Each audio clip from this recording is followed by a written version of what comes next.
तो आइए इस बेहतरीन लर्निंग जर्नी की शुरुआत करते हैं इस पहले चैप्टर से।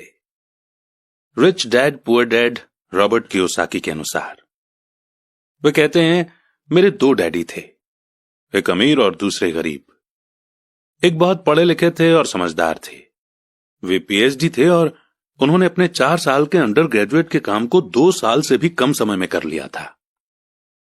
इसके बाद वे आगे पढ़ने के लिए Stanford university, university of Chicago और नॉर्थ वेस्टर्न यूनिवर्सिटी गए और यह सब उन्होंने पूरी तरह से स्कॉलरशिप के सहारे ही किया।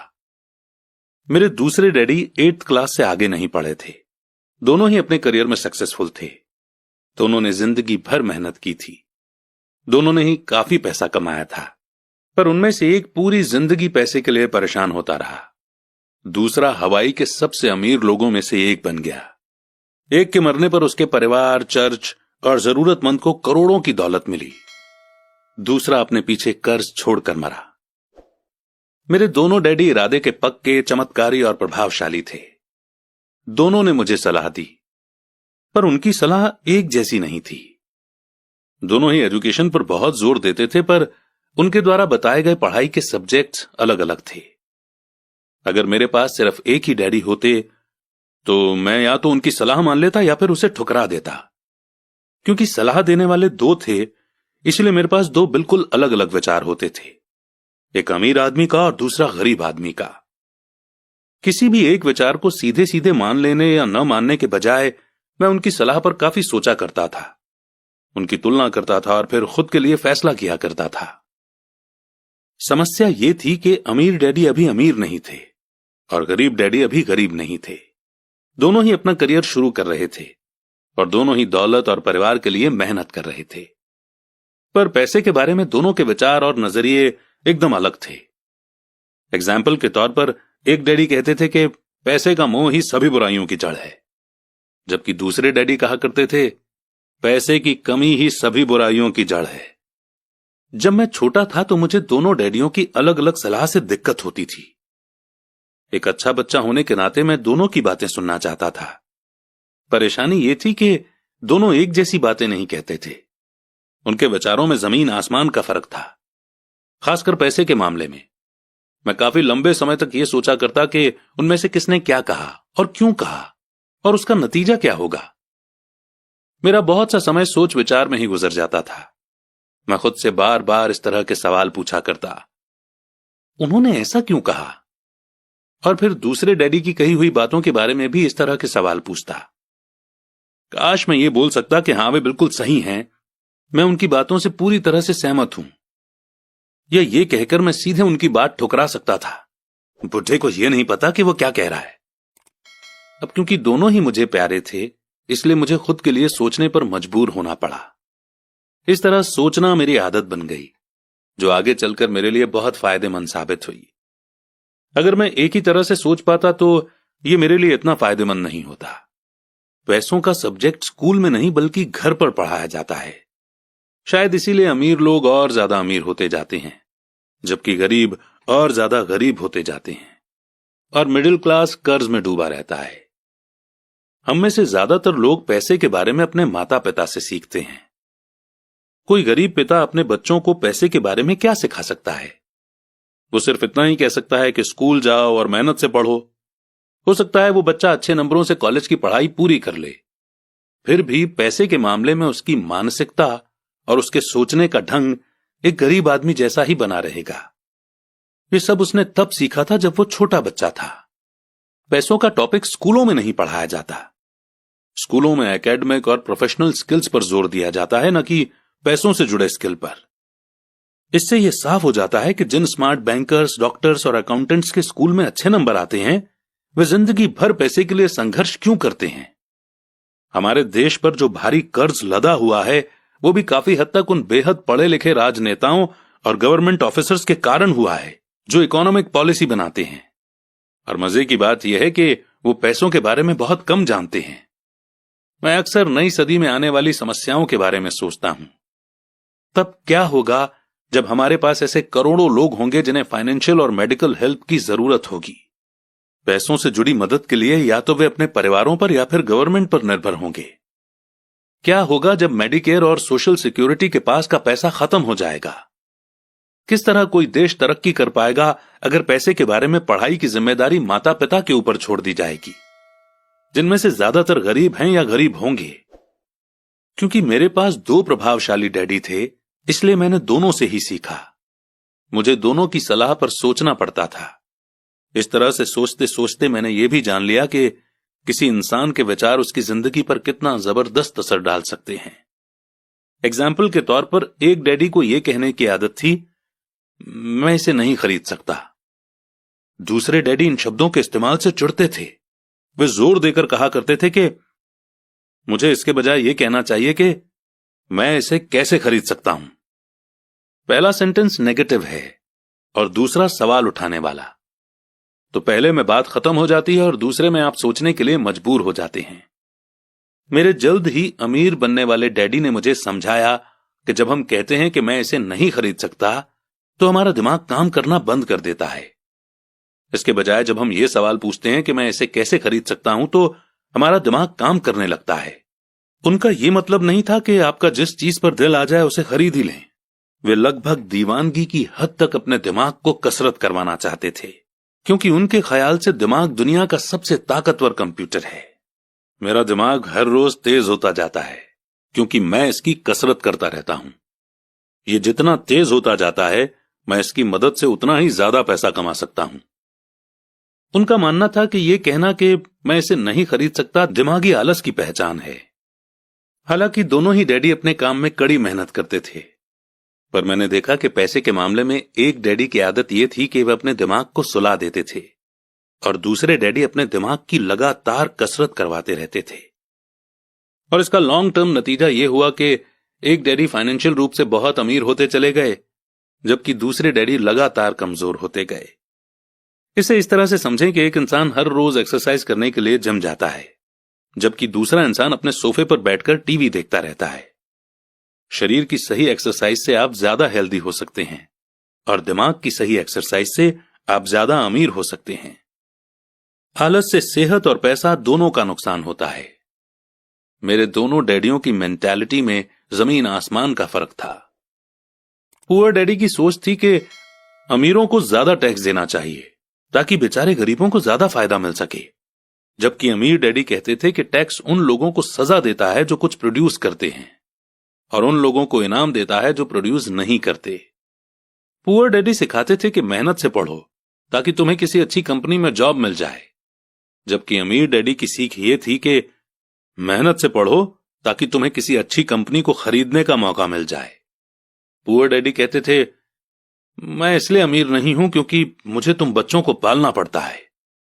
अमीर डैडी कहते थे, मुझे इसलिए अमीर बनना है क्योंकि मुझे तुम बच्चों को अच्छे से पालना है। अमीर डैडी डिनर के टेबल पर पैसे और बिजनेस के बारे में बात करने के लिए हमेशा एनकरेज करते थे। पुअर डैडी खाना खाते समय पैसों की बातें करने के लिए मना करते थे।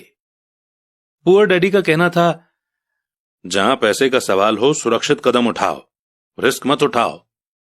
अमीर डैडी का कहना था, रिस्क का सामना करना सीखो। एक का मानना था, हमारा घर ही हमारा सबसे बड़ा इन्वेस्टमेंट और हमारी सबसे बड़ी प्रॉपर्टी है। दूसरे का मानना था, मेरा घर मेरी जिम्मेदारी है, और अगर आपका घर आपकी नजरों में आपका सबसे बड़ा इन्वेस्टमेंट है तो आप गलत हैं। दोनों ही डैडी अपने बिल समय पर चुकाते थे, पर उनमें से एक सबसे पहले अपने बिल चुकाते जबकि दूसरे सबसे आखिर में। एक डैडी का यह मानना था कि कंपनी या गवर्नमेंट को आपका ध्यान रखना चाहिए और आपकी जरूरतों को पूरा करना चाहिए। वे हमेशा सैलरी में बढ़ोतरी, रिटायरमेंट प्लान, मेडिकल बेनिफिट, बीमारी की छुट्टी, छुट्टियों के दिन और बाकी फैसिलिटी के बारे में चिंतित रहते थे। वे अपने 2 चाचाओं से बहुत प्रभावित थे जो आर्मी में चले गए थे, और 20 साल के एक्टिव जीवन के बाद उन्होंने अपने रिटायरमेंट और जीवन भर के आराम का इंतजाम कर लिया था। वे मेडिकल बेनिफिट के विचार को पसंद करते थे और आर्मी द्वारा अपने रिटायर्ड एम्प्लॉयज को दी जा रही सुविधाओं की भी तारीफ करते थे। उन्हें यूनिवर्सिटी का टेन्योर सिस्टम भी काफी पसंद था। कई बार जॉब से आजीवन मिल रही सुरक्षा और जॉब के फायदे जॉब से ज्यादा इंपॉर्टेंट हो जाते हैं। वे अक्सर ये कहते थे, मैंने गवर्नमेंट के लिए बहुत मेहनत से काम किया है, इसके लिए बदले में मुझे बेनिफिट मिलने चाहिए। दूसरे डैडी पूरी तरह से फाइनेंशियल इंडिपेंडेंस में विश्वास रखते थे। वे कन्वीनियंस मानसिकता के खिलाफ थे। वे ये मानते थे कि इस तरह की मानसिकता लोगों को कमजोर और फाइनेंशियल रूप से जरूरतमंद बनाती है। उनका पक्का विश्वास था कि आदमी को फाइनेंशियल रूप से काबिल होना चाहिए। एक डैडी कुछ डॉलर बचाने के लिए परेशान रहे। दूसरे डैडी एक के बाद एक इन्वेस्टमेंट करते रहे। एक डैडी ने मुझे बताया कि अच्छी जॉब तलाशने के लिए अच्छा सा बायोडाटा कैसे लिखा जाए। दूसरे डैडी ने मुझे यह सिखाया कि कैसे मजबूत बिजनेस और फाइनेंशियल प्लान्स लिखे जाएं, जिससे मैं किसी दूसरे को जॉब दे सकूं। दो प्रभावशाली डैडियों के साथ रहने के कारण मुझे एनालाइज करने का मौका मिला कि उनके विचारों का उनके जीवन पर कितना असर हो रहा है।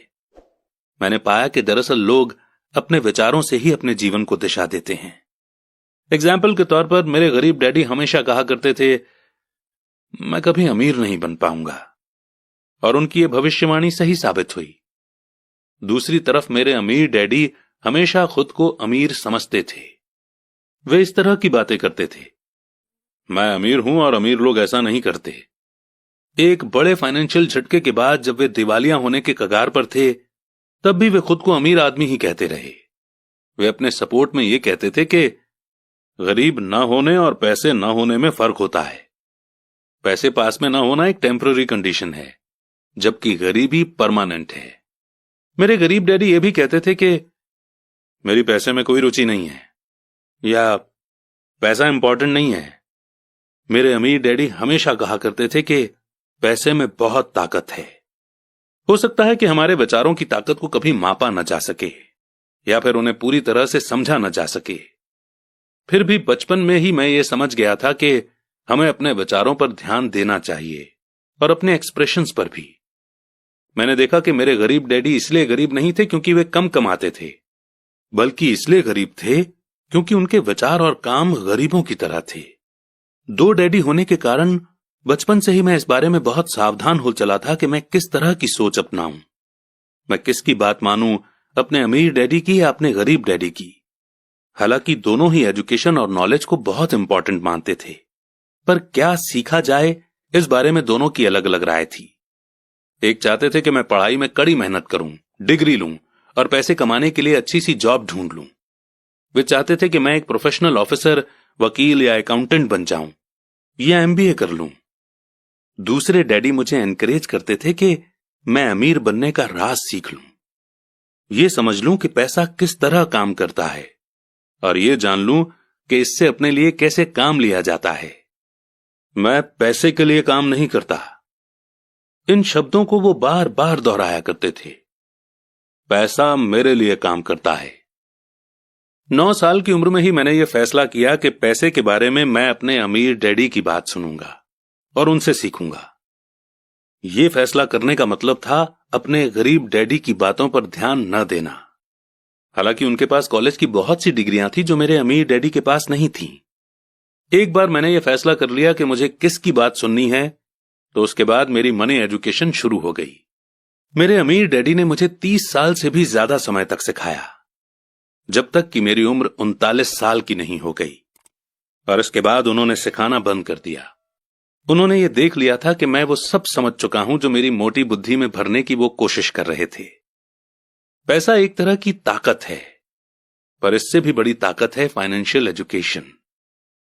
पैसा तो आता जाता रहता है, पर अगर आप ये जानते हैं कि पैसा किस तरह से काम करता है, तो आप ज्यादा ताकतवर हो जाते हैं। आप दौलत कमाना शुरू कर सकते हैं। सिर्फ पॉजिटिव थिंकिंग से ही समस्या हल नहीं हो सकती, क्योंकि ज्यादातर लोग स्कूल में पढ़ते हैं और वहां ये कभी नहीं सीख पाते कि पैसा किस तरह से काम करता है। इसीलिए वे पैसे के लिए काम करने में अपनी सारी जिंदगी बर्बाद कर देते हैं। मेरी एजुकेशन तब शुरू हुई जब मैं सिर्फ 9 साल का था, और इसी कारण मेरे अमीर डैडी ने मुझे जो लेसन पढ़ाए वे बहुत आसान थे। और सारी बातों को छोड़कर विचार किया जाए तो उन्होंने मुझे 30 सालों तक सिर्फ 6 इंपॉर्टेंट लेसन पढ़ाए। ये बुक उन्हीं 6 लेसन्स के बारे में है, और इसे भी उतना ही आसान बनाने की कोशिश की गई है जितना कि मेरे अमीर डैडी ने इन्हें मेरे लिए आसान बनाया था। ये लेसन आपके लिए जवाब की तरह नहीं लिखे गए हैं, बल्कि गाइड की तरह लिखे गए हैं। ऐसा गाइड जो ज्यादा अमीर बनने में आपकी और आपके बच्चों की मदद करेगा, चाहे दुनिया कितनी बदलती रहे। तो लेसन 1 है, अमीर लोग पैसे के लिए काम नहीं करते। लेसन 2, पैसे की समझ क्यों सिखाई जानी चाहिए। लेसन 3, अपने काम से काम रखो। लेसन 4, टैक्स का इतिहास और कॉरपोरेशंस की ताकत। लेसन 5, अमीर लोग पैसे का आविष्कार करते हैं। लेसन 6, सीखने के लिए काम करें, पैसे के लिए काम न करें। शुरुआत करते हैं चैप्टर 2 की, जिसमें हम सीखेंगे लेसन 1, अमीर लोग पैसे के लिए काम नहीं करते। डैडी, क्या आप मुझे बता सकते हैं कि अमीर कैसे बना जाए? वे सुनते ही मेरे डैडी ने अपना शाम का न्यूज़पेपर नीचे रख दिया। बेटे, तुम अमीर क्यों बनना चाहते हो? क्योंकि आज जिमी की मम्मी अपनी नई महंगी कार में आई और वो लोग पिकनिक पर अपने सी साइड वाले घर पर जा रहे थे। जिमी अपने साथ साथ अपने 3 दोस्तों को ले गया, पर माइक और मुझे नहीं ले गया। उसने हमसे ये कहा कि वो हमें इसलिए नहीं ले जाएगा क्योंकि हम लोग गरीब बच्चे थे। उसने ऐसा कहा? डैडी ने आश्चर्य से पूछा।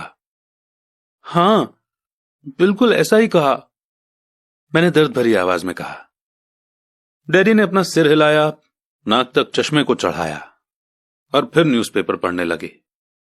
मैं उनके जवाब का इंतजार करता रहा।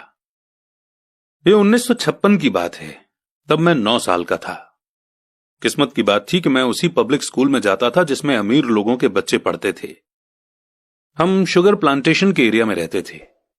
प्लांटेशन के मैनेजर और उस एरिया के बाकी अमीर लोग जैसे डॉक्टर, बिजनेसमैन और बैंकर अपने बच्चों को 1st क्लास से 6th क्लास तक इसी स्कूल में भेजते थे।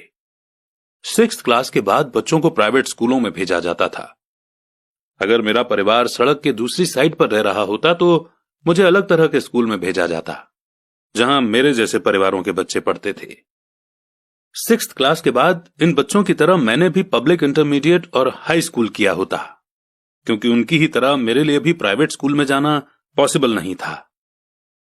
मेरे डैडी ने आखिर न्यूज़पेपर को रख दिया। मुझे पता था कि वे क्या सोच रहे थे।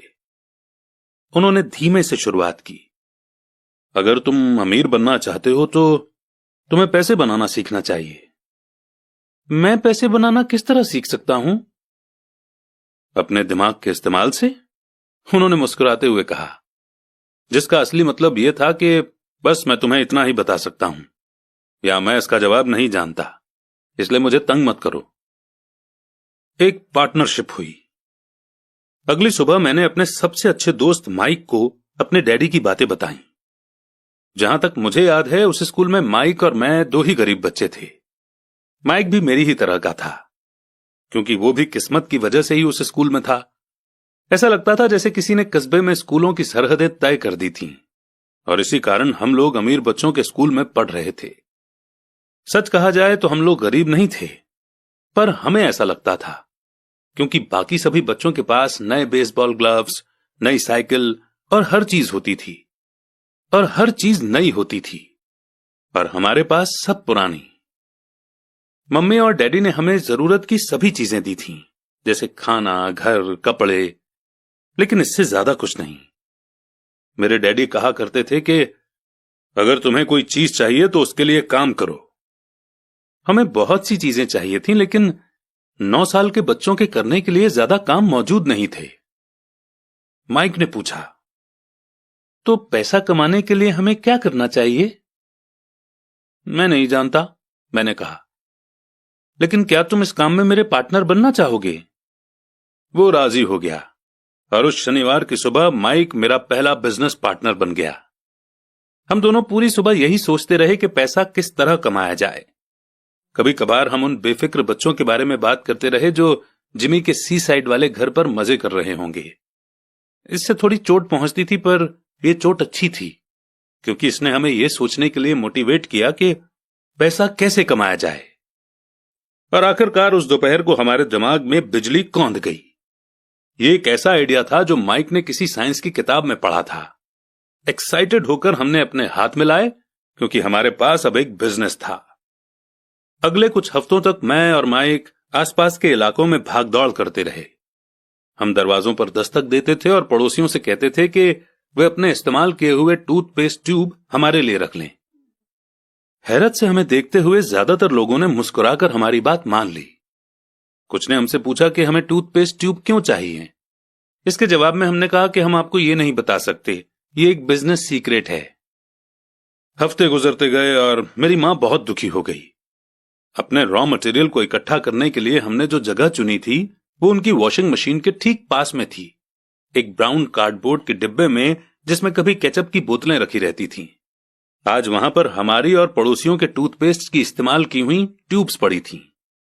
आखिर एक दिन मां के सब्र का बांध टूट गया। पड़ोसियों के मुड़े तुड़े और इस्तेमाल किए हुए टूथपेस्ट ट्यूब्स को देखते देखते वो ऊब गई थीं। उन्होंने पूछा, तुम लोग क्या कर रहे हो? और मैं ये नहीं सुनना चाहती कि एक बिजनेस सीक्रेट है। इस कचरे को साफ कर दो या मैं इसे उठाकर बाहर फेंक देती हूं। माइक और मैंने उनके हाथ पैर जोड़े और उन्हें यह बताया कि जल्दी ही हमारा काफी रॉ मटेरियल जमा हो जाएगा और फिर हम प्रोडक्शन शुरू कर देंगे। हमने उन्हें बताया कि हम कुछ पड़ोसियों का इंतजार कर रहे थे ताकि वे अपने टूथपेस्ट के ट्यूब खत्म कर लें। मां ने हमें 1 हफ्ते की मोहलत और दे दी। प्रोडक्शन शुरू होने की तारीख करीब आ गई थी।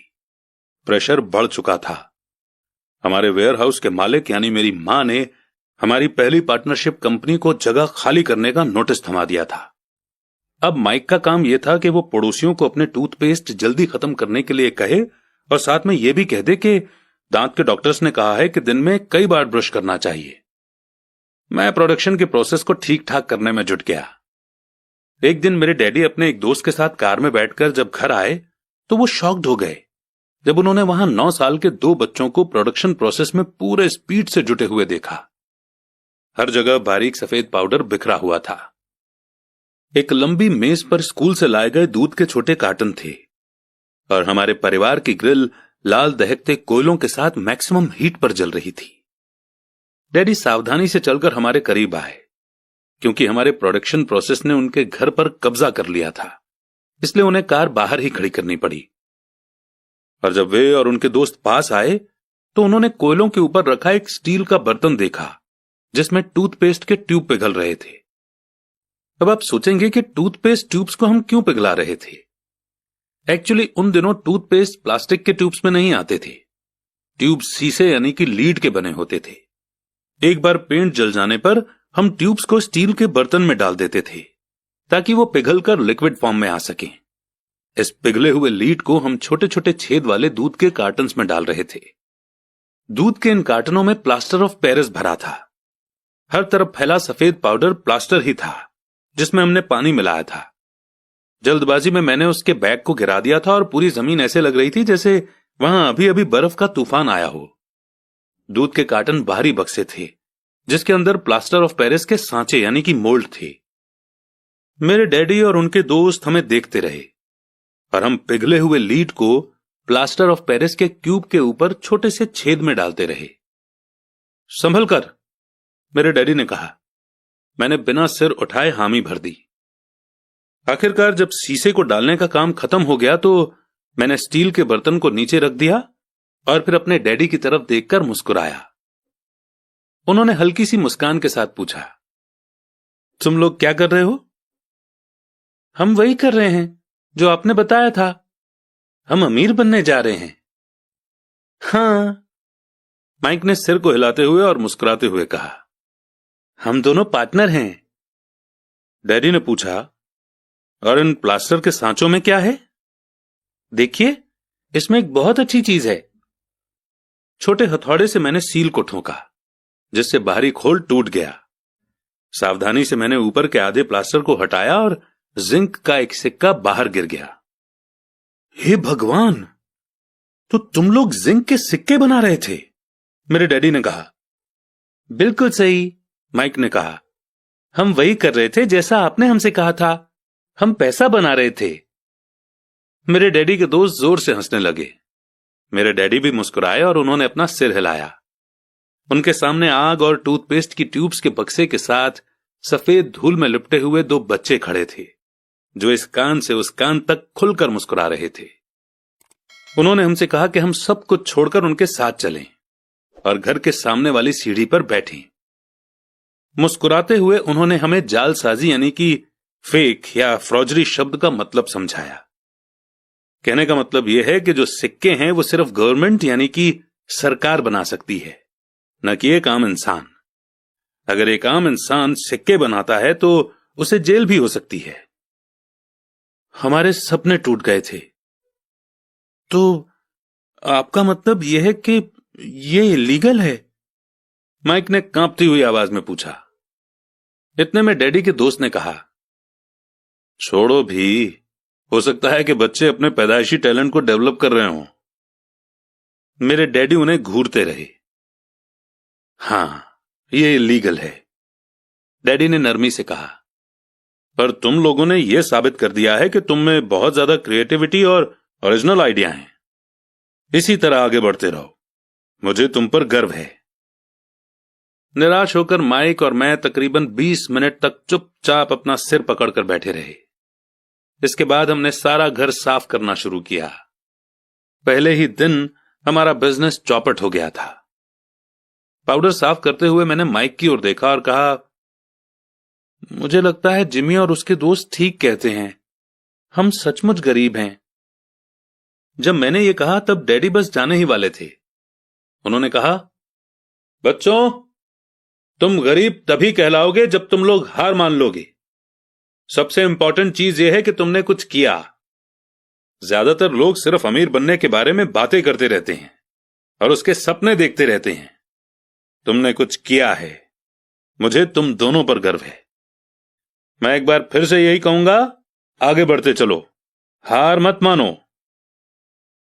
माइक और मैं खामोश खड़े रहे। ये शब्द सुनने में अच्छे थे, पर हमें यह नहीं पता था कि हमें क्या करना चाहिए। तो ऐसा क्यों है डैडी कि आप अमीर नहीं हैं? मैंने पूछा।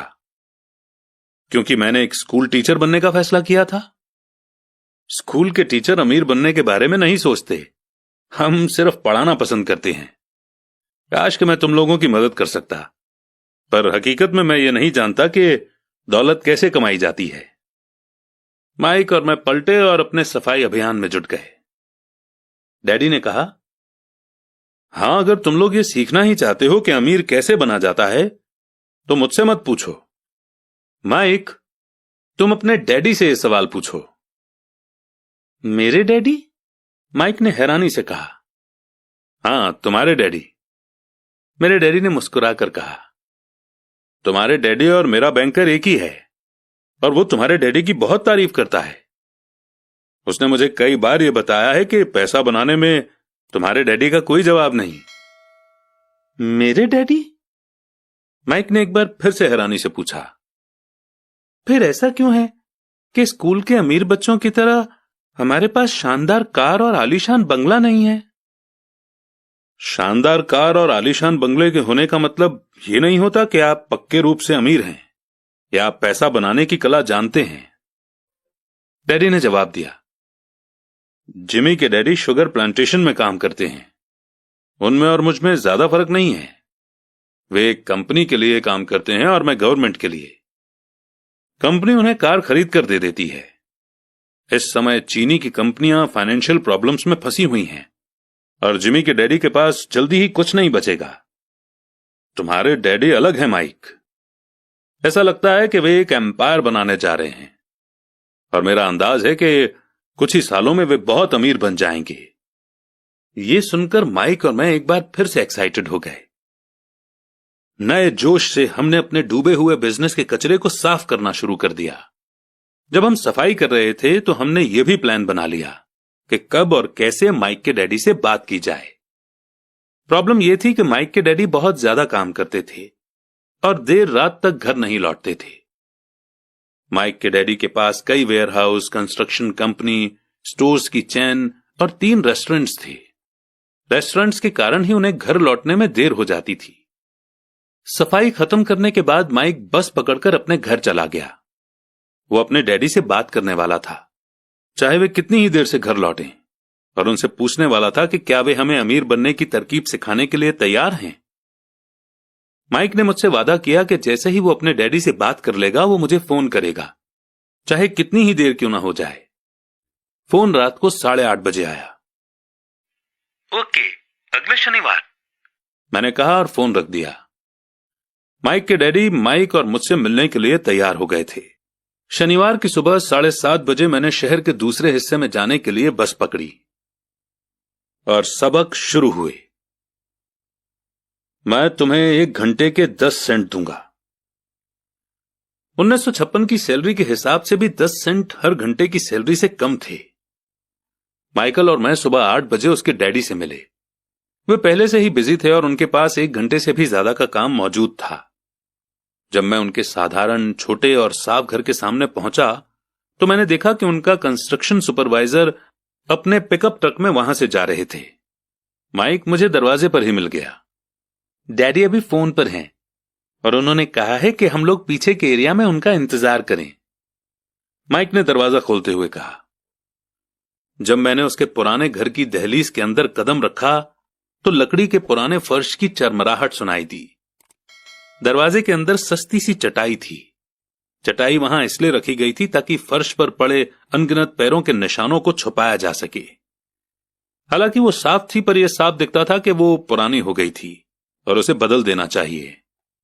जब मैं लिविंग रूम में घुसा तो वहां मेरा दम घुटने लगा था। वहां पुराने फर्नीचर की बू आ रही थी और इसमें कोई शक नहीं है कि उस फर्नीचर को म्यूजियम में होना चाहिए था। सोफे पर 2 औरतें बैठी थीं जिनकी उम्र मेरी मां से थोड़ी ज्यादा होगी।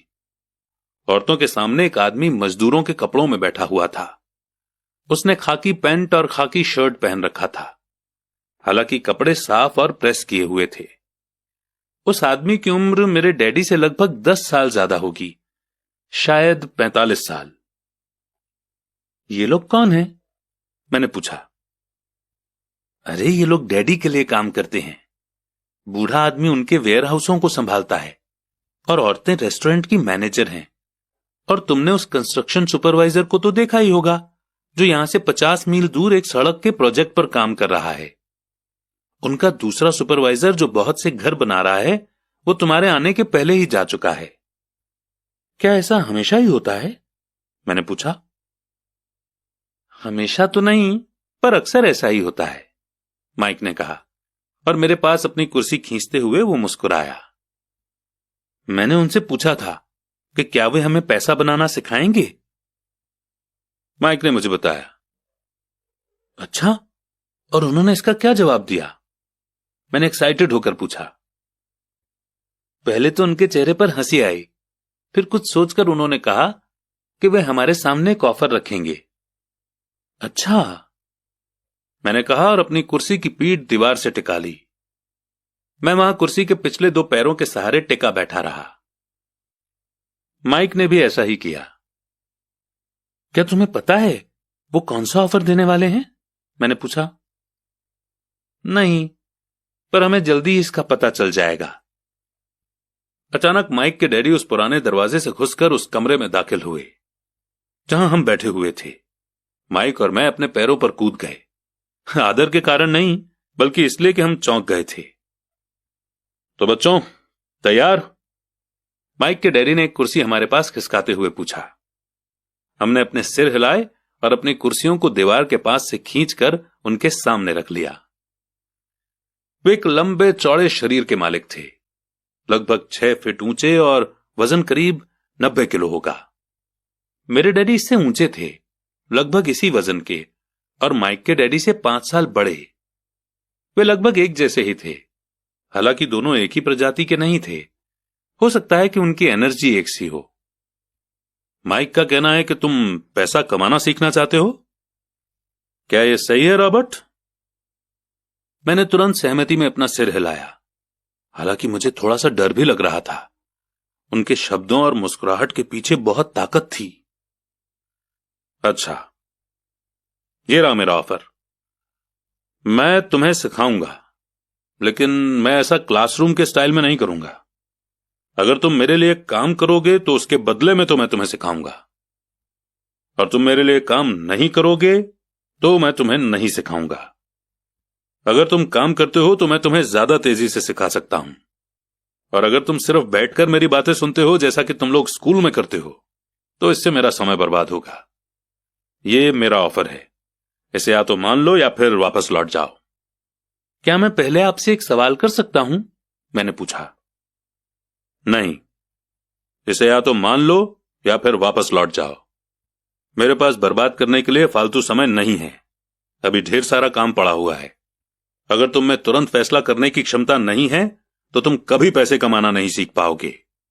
मौके आते हैं और चले जाते हैं, इसीलिए तुरंत फैसला लेने की एबिलिटी एक इंपॉर्टेंट स्किल है। तुमने जैसा चाहा था वैसा एक मौका तुम्हारे सामने मौजूद है। अगले 10 सेकंड में या तो पढ़ाई शुरू हो जाएगी या फिर यह हमेशा के लिए खत्म हो जाएगी। माइक के डैडी ने चिढ़ाने वाली मुस्कुराहट के साथ कहा। मंजूर, मैंने कहा। मंजूर, माइक ने कहा। बहुत बढ़िया। 10 मिनट में मिसेस मार्टिन आ जाएंगी। उनसे बातें करने के बाद मैं तुम्हें उनके साथ भेज दूंगा और तुम लोगों का काम शुरू हो जाएगा। मैं तुम्हें हर घंटे के 10 सेंट दूंगा और तुम हर शनिवार 3 घंटे काम करोगे। पर आज तो मेरा सॉफ्टबॉल का मैच है, मैंने कहा। माइक के डैडी ने अपनी आवाज को धीमा पर कड़क करके कहा, या तो मान लो या फिर वापस लौट जाओ। मान लिया, मैंने जवाब दिया। सॉफ्टबॉल खेलने के बजाय काम करने और सीखने का ऑप्शन चुनने में ही समझदारी थी। शनिवार की खुशनुमा सुबह 9 बजे माइक और मैं मिसेस मार्टिन के साथ काम कर रहे थे। वे एक दयालु और सब्र वाली औरत थीं। वे हमेशा कहा करती थीं कि माइक और मुझे देखकर उन्हें अपने दोनों बच्चों की याद आ जाती है जो अब बड़े हो गए थे और दूर चले गए थे। हालांकि वे दयालु थी, पर वे कड़ी मेहनत में विश्वास करती थीं और इसलिए वे हमेशा काम करती रहती थीं। वे बहुत कड़क मैनेजर थीं। हम 3 घंटे तक डब्बों को सेल्फ पर से उतारते थे, उनकी धूल साफ करते थे और फिर उन्हें वापस वहीं पर रख देते थे। ये बड़ी मेहनत का काम था और बोरियत भरा भी। माइक के डैडी को मैं अपना अमीर डैडी कहता हूं।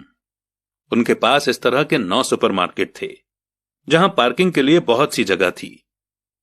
पड़ोस के जनरल स्टोर जहां लोग दूध, ब्रेड, बटर और सिगरेट जैसी चीजें खरीदते हैं।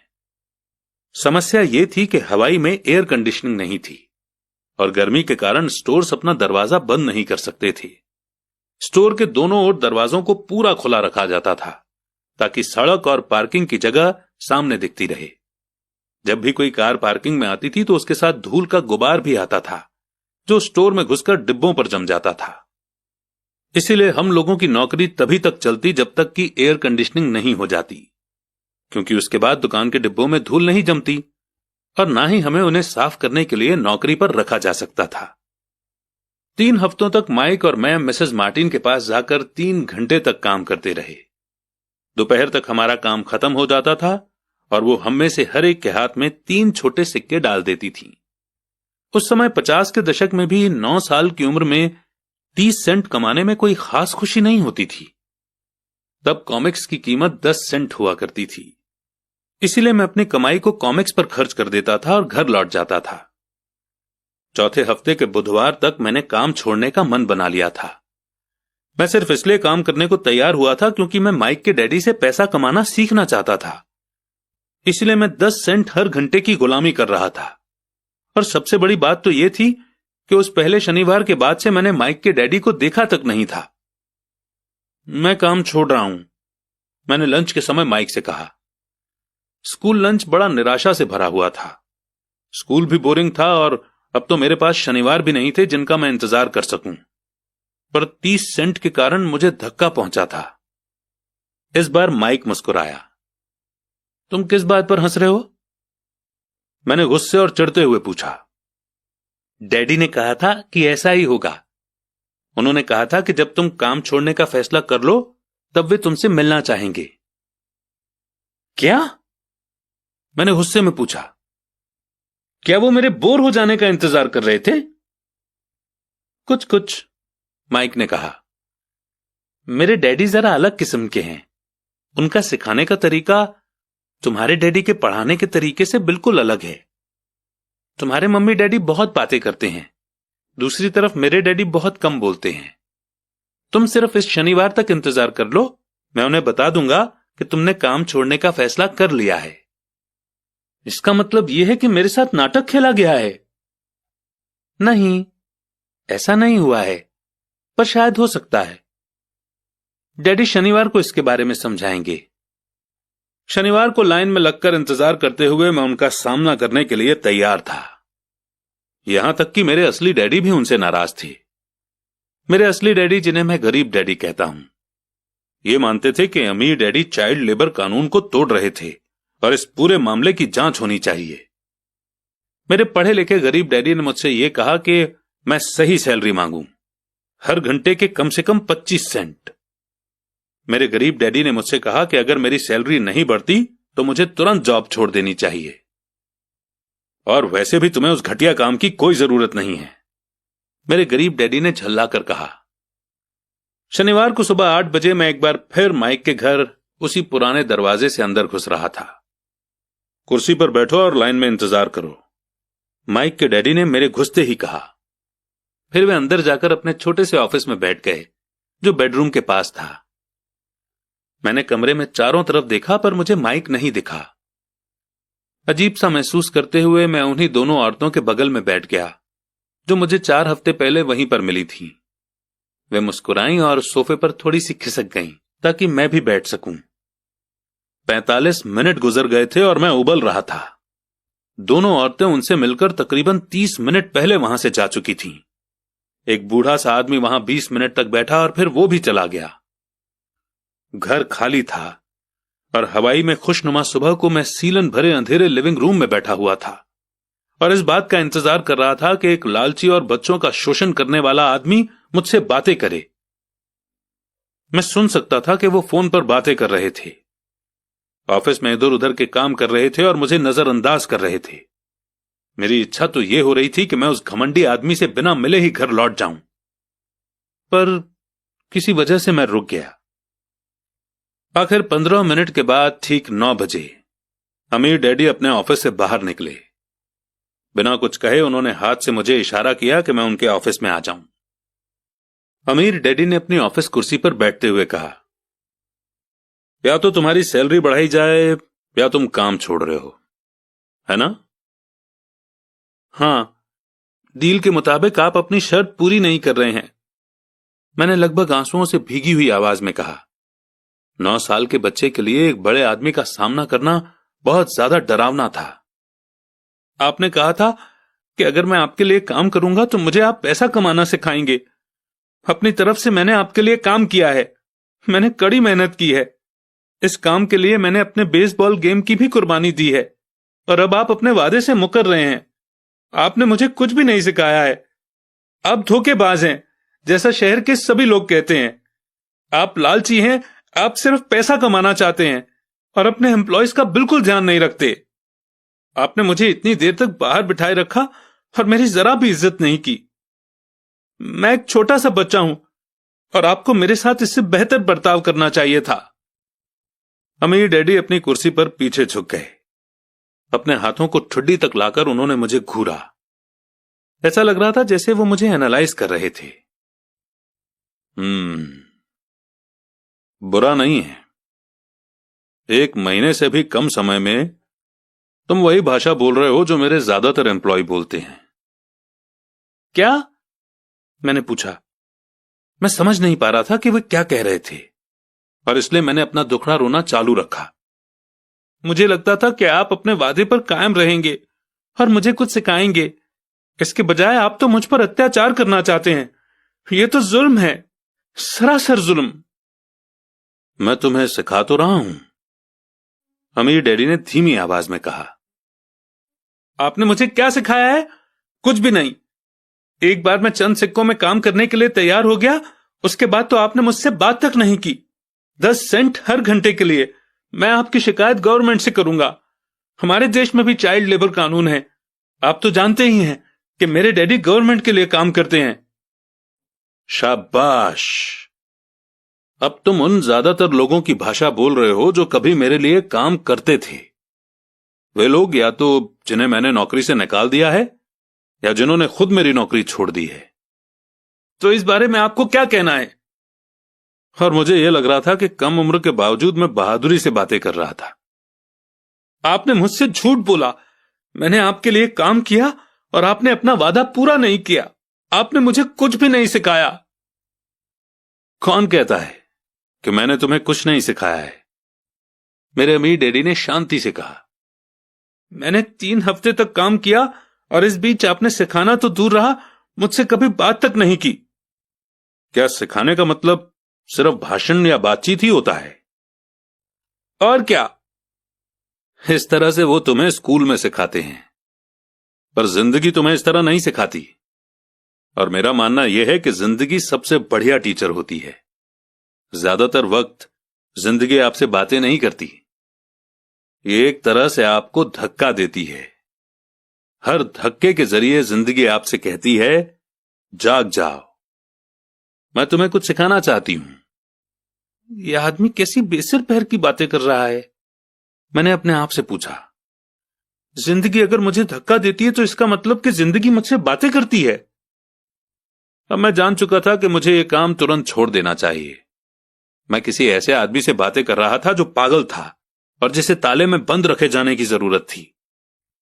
अगर तुम जिंदगी के सबक सीखते हो तो इससे तुम्हें बहुत फायदा होगा। अगर तुम ऐसा नहीं करते हो तो जिंदगी तुम्हें लगातार धक्के देती रहेगी। लोग 2 चीजें करते हैं। कुछ लोग जिंदगी के धक्कों को सहन करते चले जाते हैं, बाकी लोग गुस्सा हो जाते हैं। वो बाकी लोगों से गुस्सा होने लगते हैं, जैसे कि अपने बॉस से, अपने काम से, अपनी पत्नी या पति से। वो ये नहीं जानते कि जिंदगी उन्हें धक्का दे रही है। मैं नहीं जानता था कि वो किस बारे में बात कर रहे थे। जिंदगी हम सबको धक्के मारती है। कुछ लोग हार मान लेते हैं, बाकी के लोग लड़ते हैं। कुछ लोग सबक सीख लेते हैं और आगे बढ़ जाते हैं। वे जिंदगी के धक्कों का स्वागत करते हैं। इन गिने चुने लोगों के लिए इसका मतलब यह होता है कि उन्हें कुछ नया सीखना चाहिए। वे सीखते हैं और आगे बढ़ जाते हैं। ज्यादातर लोग छोड़ देते हैं और कुछ लोग तुम्हारी तरह लड़ते भी हैं। अमीर डैडी खड़े हो गए और उन्होंने टूटी फूटी खिड़की को बंद कर दिया। अगर तुम ये सबक सीख लेते हो तो तुम एक समझदार, अमीर और सुखी नौजवान बन सकते हो। अगर तुम ये नहीं सीखते हो तो तुम जिंदगी भर अपनी समस्याओं के लिए अपनी नौकरी, कम सैलरी या अपने बॉस को कोसते रहोगे। तुम हमेशा ऐसे बड़े मौकों की उम्मीद करते रहोगे जो आए और तुम्हारी फाइनेंशियल प्रॉब्लम को सुलझा दें। अमीर डैडी ने मेरी तरफ देखा कि क्या मैं अब भी उनकी बात सुन रहा हूं। उनकी आंखें मेरी आंखों से मिली।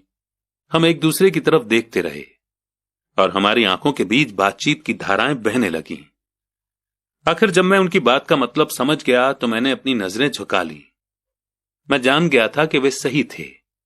मैं उन्हें दोषी ठहरा रहा था, जबकि सीखने की जिद मेरी ही थी। मैं फालतू में ही लड़ रहा था। अमीर डैडी ने आगे कहा, अगर आप इस तरह के आदमी हैं जिसमें हिम्मत नहीं है तो आप जिंदगी की हर प्रॉब्लम के सामने हार मान जाओगे। अगर आप इस किस्म के आदमी हैं तो आप जिंदगी भर सुरक्षित खेल खेलते रहोगे, सही चीजें करते रहोगे और किसी ऐसे वक्त का इंतजार करते रहोगे जो आने वाला नहीं है, और फिर आप एक बोरिंग बुढ़े की तरह मर जाएंगे। आपके बहुत से दोस्त होंगे जो आपकी सिर्फ इसलिए तारीफ करेंगे क्योंकि आप एक मेहनती और भले आदमी थे। आपने अपनी जिंदगी सेफ गेम खेलने और सही चीजें करने में गुजार दी। पर सच बात तो यह है कि आपने जिंदगी की प्रॉब्लम्स के सामने घुटने टेक दिए थे। आप रिस्क मोल लेने की कल्पना तक से डरते थे। हकीकत में तो आप जीतना चाहते थे, पर आपके लिए हार का डर जीतने के एक्साइटमेंट से ज्यादा ताकतवर साबित हुआ। अंदर से आप और सिर्फ आप जान पाएंगे कि आपने कभी जीतने की कोशिश ही नहीं की। आपने सुरक्षित खेल खेलने का ऑप्शन चुना। हमारी नजरें एक बार फिर मिली। 10 सेकंड तक हम एक दूसरे की तरफ देखते रहे और एक बार फिर मैंने तभी नजरें हटाई जब मैं उनकी बात का मतलब समझ गया। आप मुझे धक्का दे रहे थे? मैंने पूछा। कुछ लोग ऐसा कह सकते हैं। अमीर डैडी मुस्कुराए। मैं तो यही कहूंगा कि मैं तुम्हें जिंदगी का स्वाद चखा रहा था। कैसा स्वाद? मैंने पूछा। मैं अब भी गुस्सा था, पर अब मेरी जानने की इच्छा भी जाग गई थी और अब मैं सीखने के लिए भी तैयार था। तुम दोनों ऐसे पहले लोग हो जिन्होंने मुझसे पैसे बनाने की कला सीखने की रिक्वेस्ट की है। मेरे पास 150 से भी ज्यादा एम्प्लॉइज हैं, पर उनमें से एक ने भी मुझसे पैसा कमाने की कला के बारे में कभी नहीं पूछा। वे मुझसे नौकरी मांगते हैं, सैलरी मांगते हैं, पर पैसा बनाने की कला नहीं सीखना चाहते।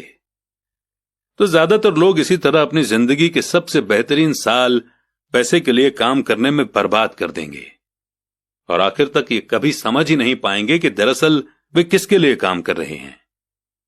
मैं पूरा ध्यान लगाकर उनकी बात सुनता रहा। तो जब माइक ने मुझसे कहा कि तुम पैसा कमाने की कला सीखना चाहते हो, तो मैंने एक ऐसा कोर्स तैयार किया जो असली जिंदगी के करीब था। मैं बोलते बोलते थक जाता, पर तुम कभी मेरी बात का मतलब नहीं समझ पाते। इसीलिए मैंने फैसला किया कि तुम्हें जिंदगी के थपेड़ों का स्वाद चखा दिया जाए, ताकि तुम मेरी बात सुन भी सको और समझ भी सको। इसी कारण मैंने तुम्हें 1 घंटे के 10 सेंट दिए थे।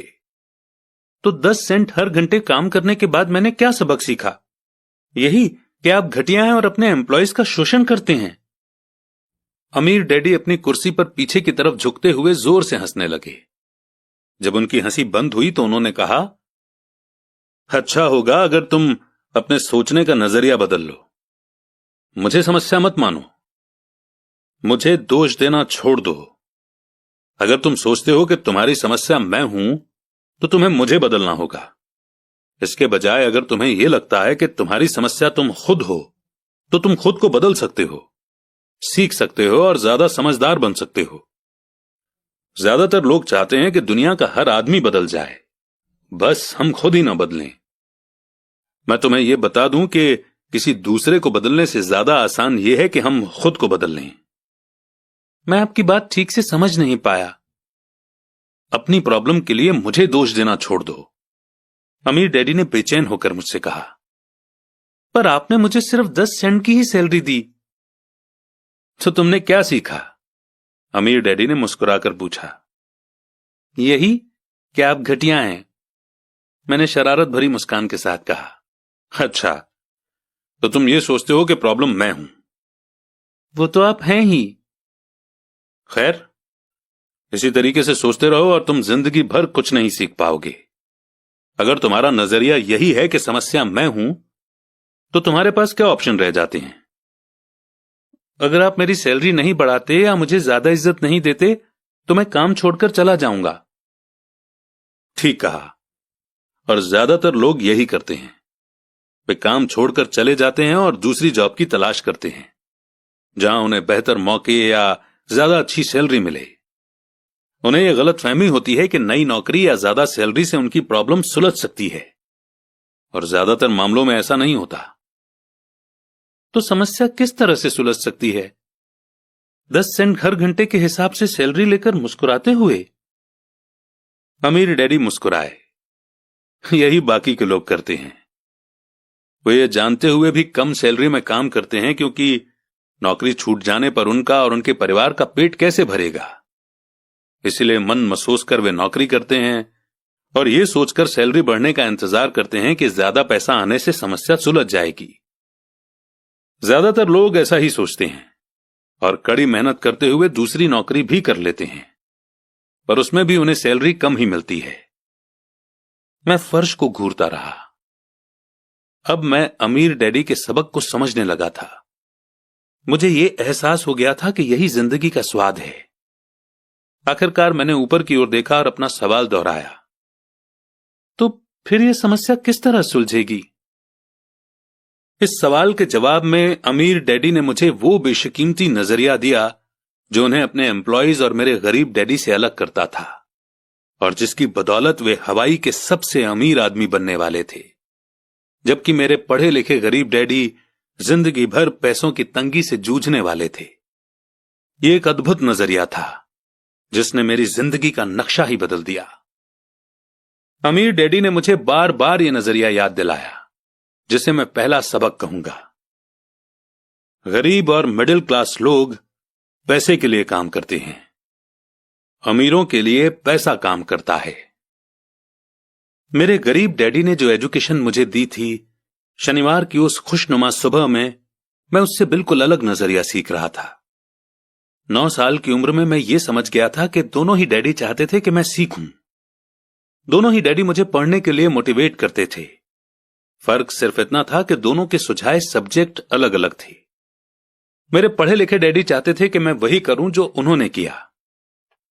बेटे, मैं चाहता हूं कि तुम मेहनत से पढ़ो, अच्छे नंबर लाओ ताकि तुम्हें किसी बड़ी कंपनी में स्टेबल जॉब मिल सके। और ये अच्छी तरह देख लो कि इसमें बहुत सारे दूसरे फायदे हों। मेरे अमीर डैडी चाहते थे कि सबक मुझे जीवन भर उनके मार्गदर्शन में सीखना था, न कि किसी क्लासरूम में। मेरे अमीर डैडी ने पहला सबक जारी रखा।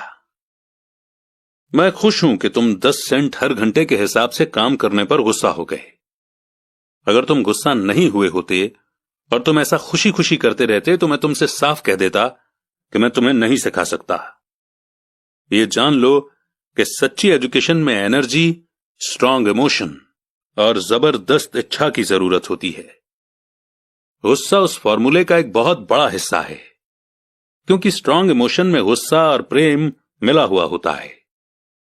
जब पैसे की बात आती है तो ज्यादातर लोग सुरक्षित रास्ता खोजते हैं, इसीलिए स्ट्रांग इमोशन उन्हें रास्ता नहीं दिखा पाते। उन्हें रास्ता दिखाता है उनका डर। तो क्या इसलिए वे कम सैलरी पर काम करने के लिए राजी हो जाते हैं? हां, कुछ लोग कहते हैं कि मैं लोगों का शोषण करता हूं, क्योंकि मैं उन्हें उतनी सैलरी नहीं देता जितनी उन्हें प्लांटेशन या गवर्नमेंट की तरफ से मिलती है। मैं यही कहना चाहता हूं कि लोग खुद अपना शोषण करते हैं। डरते वे हैं, मैं नहीं। पर क्या आपको नहीं लगता कि आपको उन्हें ज्यादा सैलरी देनी चाहिए? मुझे ज्यादा देने की जरूरत ही नहीं है, और इसके अलावा ज्यादा पैसा मिलने से उनकी समस्या नहीं सुलझेगी। अपने डैडी को ही देख लो, वे बहुत सा पैसा कमाते हैं और फिर भी वे अपने बिल नहीं चुका पाते। दुनिया में ऐसे बहुत से लोग हैं जिन्हें अगर ज्यादा पैसा मिल जाए तो वे ज्यादा कर्ज में डूब जाएंगे। तो इसी कारण आपने मुझे 10 सेंट हर घंटे की सैलरी दी, मैंने मुस्कुराते हुए कहा। यह सबक का हिस्सा था। बिल्कुल सही। देखो, तुम्हारे डैडी स्कूल गए और उन्होंने बहुत बढ़िया एजुकेशन इसलिए हासिल की ताकि उन्हें अच्छी सैलरी वाला जॉब मिल सके, जो उन्हें मिल गई। पर आज भी उनके पास पैसे की तंगी है। ऐसा इसलिए है क्योंकि उन्होंने स्कूल में पैसे के बारे में कुछ भी नहीं सीखा। और सबसे बड़ी बात यह है कि वे पैसे के लिए काम करने में भरोसा करते हैं। और आप नहीं करते? नहीं, सच पूछा जाए तो बिल्कुल नहीं। अगर तुम पैसे के लिए काम करना सीखना चाहते हो तो स्कूल में ही रहो। यह सीखने के लिए उससे बढ़िया जगह कोई नहीं है। पर अगर तुम यह सीखना चाहते हो कि पैसा तुम्हारे लिए किस तरह काम करे, तो यह मैं तुम्हें सिखा सकता हूं, पर तभी जब तुम सीखना चाहो। क्या हर कोई यह नहीं सीखना चाहता? मैंने पूछा। नहीं, सिर्फ इसलिए क्योंकि पैसे के लिए काम करना ज्यादा आसान है, खासकर तब जब पैसे के बारे में आपकी बेसिक भावना डर हो। मैं समझ नहीं पाया, मैंने त्योरियां चढ़ाकर कहा। उसकी चिंता फिलहाल मत करो। अभी इतना ही समझ लो कि डर के कारण ही ज्यादातर लोग अपनी जॉब कर रहे हैं। अपने बिल ना चुका पाने का डर, जॉब से निकाल दिए जाने का डर, खुद के पास काफी पैसा न होने का डर। एक बार फिर से शुरू कर